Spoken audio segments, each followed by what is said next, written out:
Coming up in the news tonight, we have reaction to the Prime Minister's support for expunging records for small amounts of marijuana. It's time to license those firearms. And we will give you another taste of Port Lucaya. The Bahamas Tonight, the Northern Edition, starts now. This is the Bahamas Tonight, Northern Edition.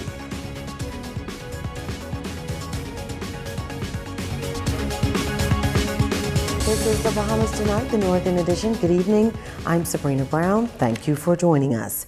Topping the news tonight, Prime Minister the Most Honorable Dr. Hubert Minnis issuing a statement over the weekend confirming his support for expunging the records of Bahamians convicted of possession of small amounts of marijuana.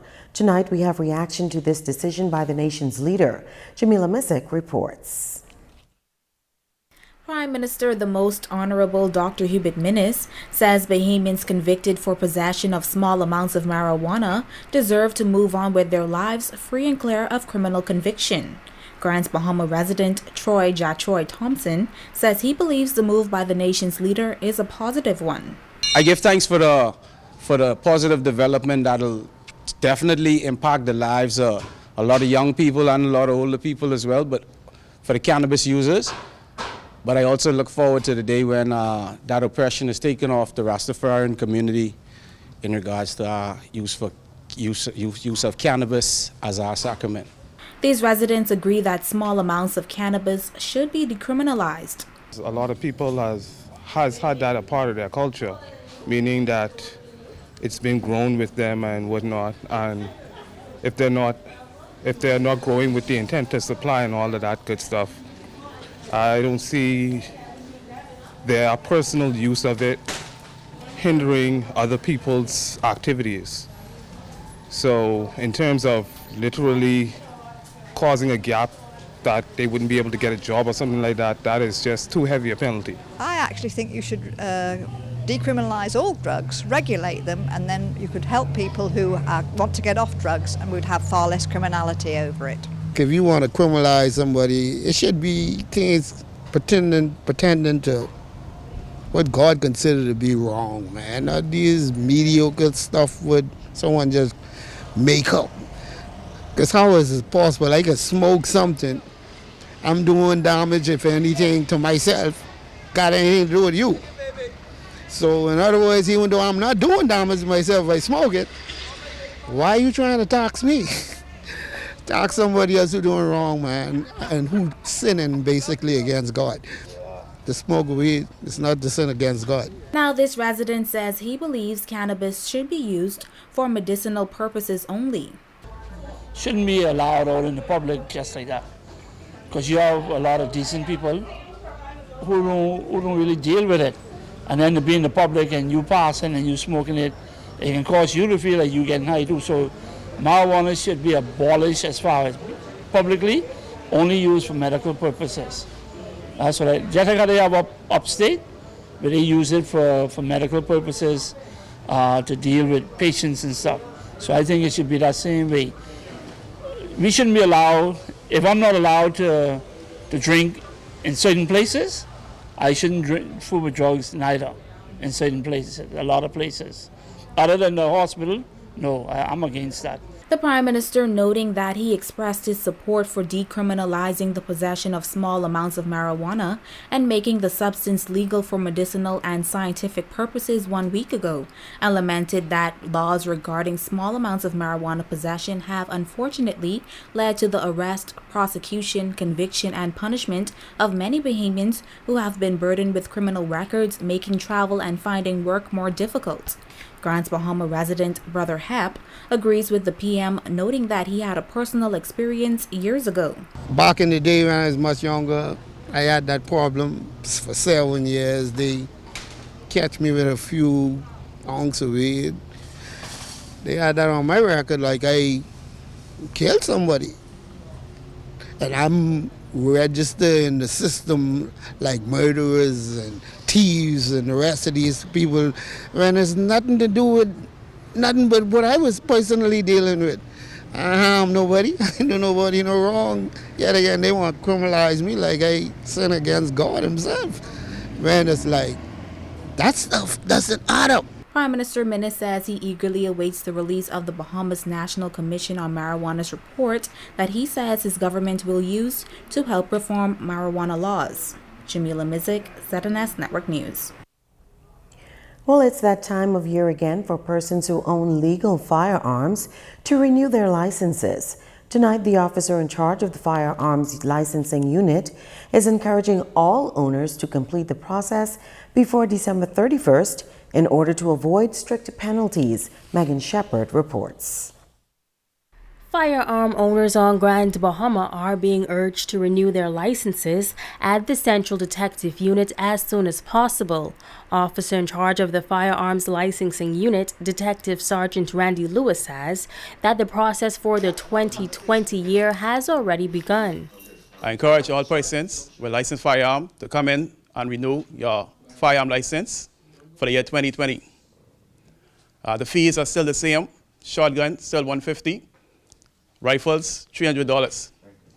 I'm aware that Hurricane Dorian has left destruction and devastation on the island of Grand Bahama, and a number of homes was destroyed, and persons may have lost their firearm, or the firearm received some damage. I encourage all persons who have firearm, licensed firearm, if you do not have a safe place to secure those firearms, please turn them in to the firearm licensing department so we could properly secure those firearms until you have a place that you could properly secure them.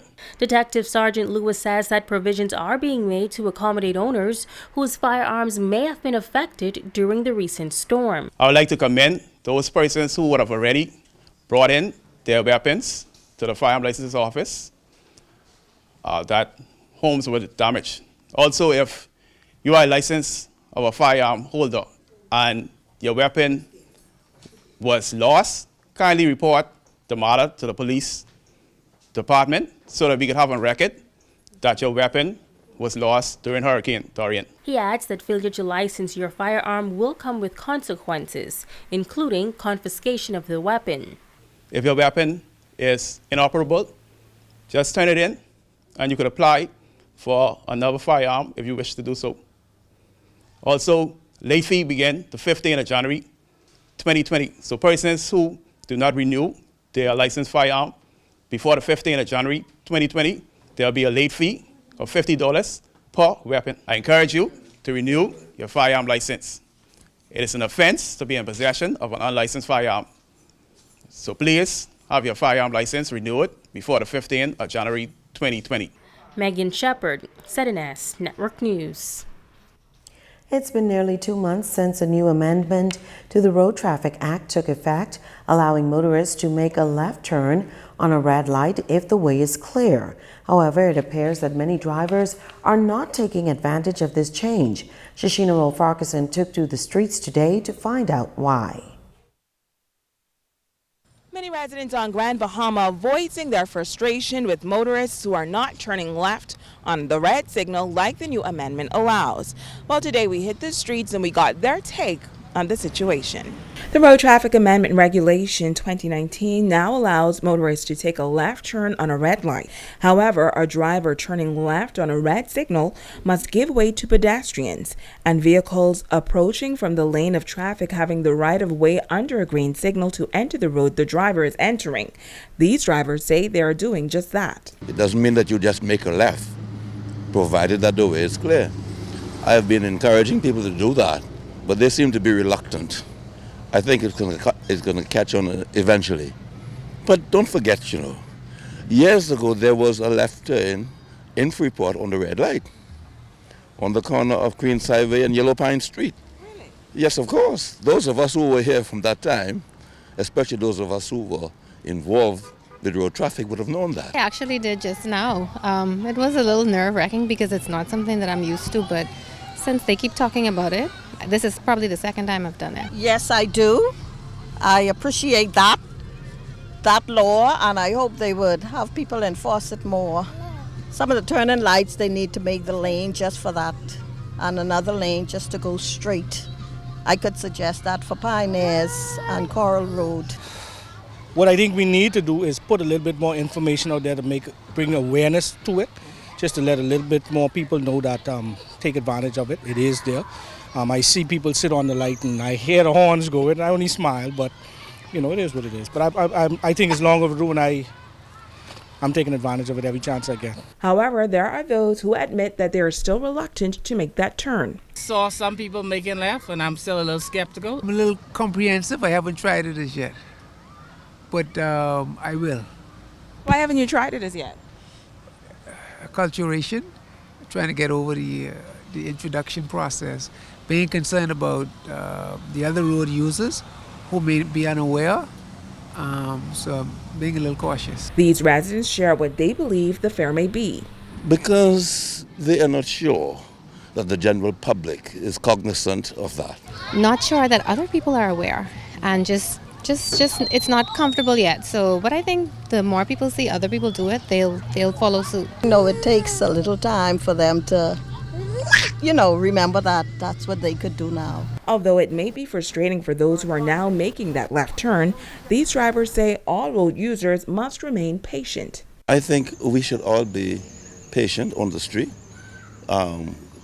whether it be at the red light or wherever, because whenever we do that and we frustrate people, funny things happen, and we don't need that. Now, whether you're making this left turn or if you're still reluctant to, just remember that what is most important is that you drive with due care and attention. Shashina Rule-Farquharson, ZNS Network News. Coming up, the Bahamas on display in Houston, Texas. Stay with us.